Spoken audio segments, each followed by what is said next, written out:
grandi à Marseille, j'ai fait une partie de mes études à Troyes. Et ensuite, j'ai beaucoup vécu à l'étranger, notamment en Asie du Sud-Est et en Océanie. J'ai beaucoup travaillé, j'ai une formation d'ingénieur et j'ai beaucoup travaillé pour des multinationales. Donc, je gagnais très bien ma vie, j'avais une condition de vie extrêmement aisée. Et il y a 6 ans de ça, j'ai décidé de tout plaquer parce qu'il y avait plus, enfin, je n'y voyais plus aucun sens. Et donc j'ai décidé d'arrêter de travailler pour des multinationales, de travailler pour des structures beaucoup plus locales et qui ont beaucoup plus de sens pour moi. Et donc aujourd'hui, je représente un tiers-lieu qui s'appelle les Terrasses Solidaires, qui est à Briançon, dans les Hautes-Alpes. Donc il est situé à Briançon, c'est une ville frontalière entre l'Italie et la France. Et on a ouvert ce tiers-lieu parce que depuis 2017, entre autres, enfin une des grosses raisons, c'est depuis 2017, il y a le parcours de l'exil qui passe par Briançon. Donc au début, il y avait, dans les années 2017 jusqu'à 2020, on avait une municipalité qui était socialiste et donc qui rapidement, quand il y a une association qui a été créée pour faire l'hébergement d'urgence, a mis un local à disposition et payé les fluides, en gros. Et donc cette association qui s'appelle Refuge Solidaire accueillait les exilés qui passaient entre l'Italie et la France. Bon, il faut savoir que Briançon, c'est une ville d'altitude. Il me semble que c'est la ville européenne la plus haute, enfin, la ville la plus haute d'Europe. Et quand on est en altitude, c'est des hivers assez rigoureux, avec de la neige, puisqu'on est dans une vallée avec des montagnes sur le côté. Donc c'est la traversée entre l'Italie et la France est extrêmement rude, surtout en hiver. Quand tu arrives après avoir fait le passage, en général, tu es bien amoché, tu es trempé. Si jamais tu t'es pas gelé les membres en hiver, et si jamais quand tu arrives, on ne t'ampute pas, quoi. Enfin, là, c'est les cas extrêmes, mais c'est arrivé. Donc on n'est pas dans un climat qui est assez favorable pour faire en sorte que les gens puissent dormir dehors. C'est pas acceptable, c'est juste pas possible. Des gens qui dorment dehors à Briançon, on n'en voit pas, quoi. En hiver, c'est impossible. Donc l'ancienne municipalité socialiste qui avait prêté un local et qui payait les fluides, les municipalités de 2020 avec la gauche qui se divise et qui fait 2 parties et demi, enfin deux parties on va dire, et puis la droite, enfin qui déroule un peu le tapis rouge à la droite pour passer. Le maire actuel qui faisait campagne avait bien dit que pour lui, Briançon, enfin, en gros, il virerait les exilés de Briançon, c'est quelque chose, enfin, ils n'ont rien à faire ici, donc il a tenu à ses engagements. Donc quand il est devenu maire en octobre 2020, il a envoyé une lettre à l'association Refuge Solidaire en demandant de quitter les lieux. Donc un peu de panique, beaucoup de bruit dans les médias locaux et au final il comprend qu'il y a la trêve hivernale là, qui s'approche, donc il faut peut-être pas, enfin il va pas pouvoir mettre tout le monde dehors aussitôt que ce qu'il avait prévu.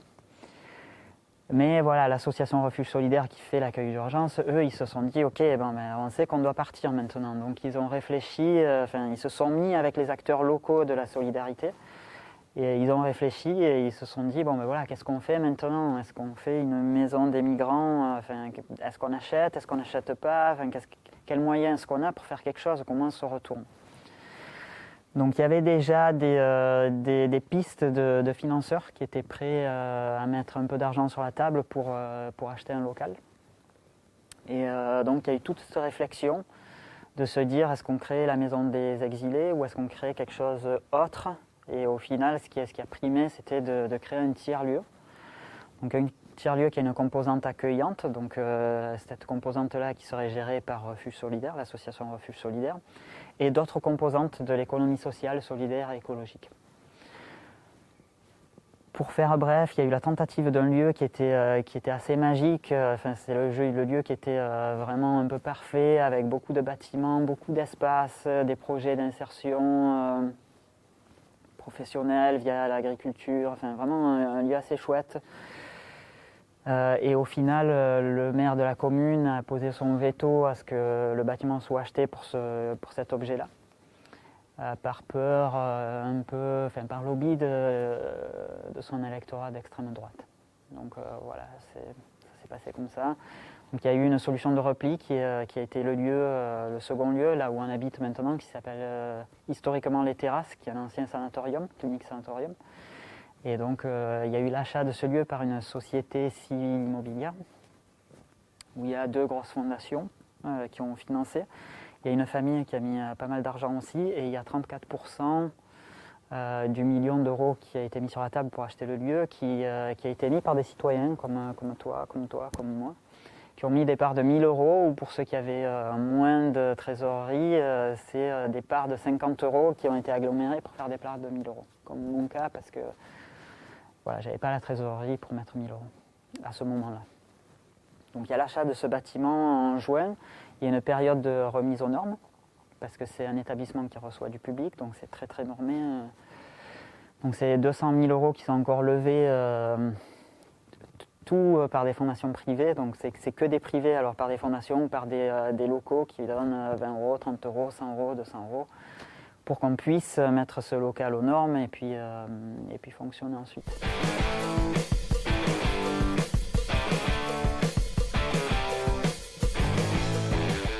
Sur un horizon un peu plus court, c'est l'ouverture totale du tiers-lieu, parce qu'aujourd'hui on n'en exploite que la moitié. Et vraiment que ce soit un lieu citoyen, qu'il y ait des choses qui se passent, que ce soit un lieu qui soit utilisé par les citoyens, qu'il soit vraiment des salles qu'on puisse louer, des espaces un peu modulables où on puisse venir faire des activités, je sais pas, on peut tout imaginer. Hein. Donc voilà, c'est vraiment ça l'objectif. En termes d'exil, on ne sait pas trop ce qui va se passer dans les 10 prochaines années. Nous, on essaye de s'outiller. Déjà, on a 60 places qui sont gérées par l'association Refuge Solidaire. Et on a déjà créé un deuxième lieu, puisque les 60 places, en période chaude, ça peut exploser rapidement. On a eu des nuits où il y a eu 67 arrivées. Donc, tu as déjà du monde et tu as 67 personnes qui arrivent. Donc, on a déjà envisagé un second lieu qui est très temporaire. C'est une tente qui est chauffée, qui nécessite beaucoup d'apports énergétiques sous forme de fuel, enfin d'énergie fossile qu'on n'aime pas trop, mais voilà, on est dans des situations, on essaye de ne pas trop l'utiliser, mais quand on en a besoin, c'est là. Donc on va s'adapter à ce qui va se passer, mais on n'est pas magicien non plus, on ne pourra pas tout gérer et ça, on en est conscient.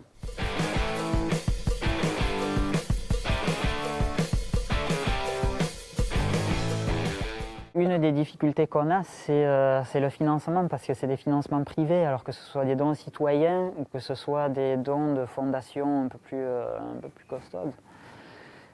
C'est au final des grosses sommes, et au final on n'est pas seul. Nous on gère le tiers-lieu, mais il y a l'association qui fait l'hébergement d'urgence, il y a l'association ECO qui porte le projet Low-Tech et Réfugiés, il y a le collectif Maraude qui aussi a besoin d'un peu d'argent, et les fondations qui sont solidaires ou les citoyens qui sont solidaires,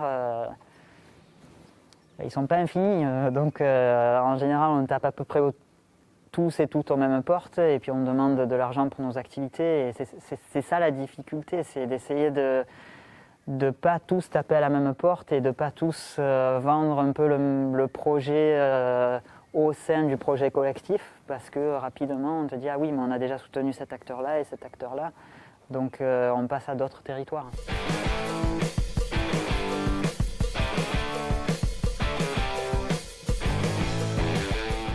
J'ai l'impression qu'on perd des espaces citoyens. Enfin, la tendance que je vois moi, après c'est peut-être pas la tendance générale, mais j'ai l'impression qu'on perd beaucoup de lieux citoyens, de lieux associatifs avec l'épisode Covid, tout ça.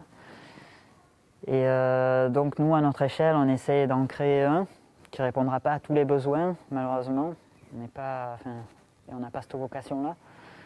Mais à notre échelle, voilà, on essaie de faire quelque chose et puis on espère que ce soit un peu un modèle. C'est peut-être ambitieux de dire que ça va être un modèle et peu importe, mais on espère qu'il y ait d'autres lieux de ce type-là qui soient créés et qui fassent écho, qu'on soit en lien et puis qu'à l'échelle nationale, ça résonne.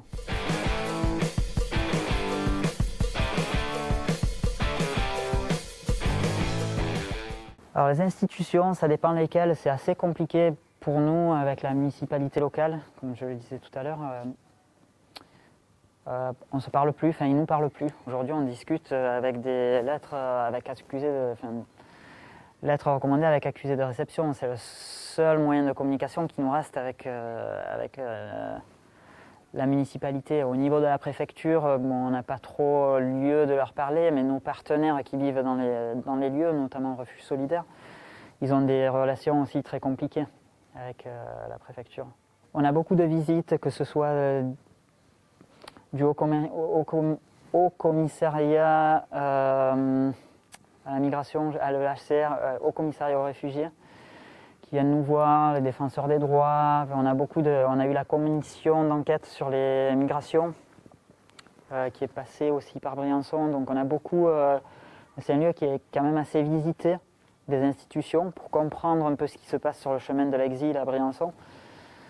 Nous, c'est vrai qu'on est ravis d'un côté que les institutions voient ce qui se passe et voient que la société civile s'organise parce qu'il y a une grosse défaillance de l'État. Donc la société civile pallie. Mais malgré, c'est compliqué, quoi. Enfin, on n'a pas du tout les moyens que l'État pourrait mettre. C'est des combats qui sont sans fin et c'est des combats où on pourrait rapidement s'épuiser. Alors que si l'État prenait ses responsabilités, on n'en serait peut-être pas là. On créerait quand même un tiers-lieu. Peut-être qu'il serait accueillant aussi, mais peut-être qu'il y aurait une part qui serait prise en charge par l'État.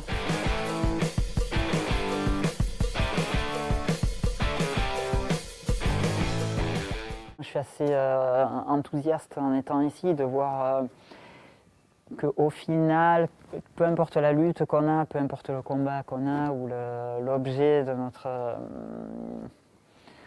notre association ou de notre structure, on rencontre à peu près tous et toutes les mêmes problématiques et le fait d'être là, on se sent un peu moins seul aussi. Bon, on fait du lien, on voit ce qui se passe ailleurs. C'est inspirant aussi de voir vraiment ce qui se passe à l'échelle nationale, ce qui se passe dans des territoires à l'opposé mais qui ont des problématiques similaires. Donc voilà, on se sent un peu moins seul et en plus du lien, ça c'est un genre de matelas qui est par terre où on se sent, c'est moins dur, quoi. Voilà.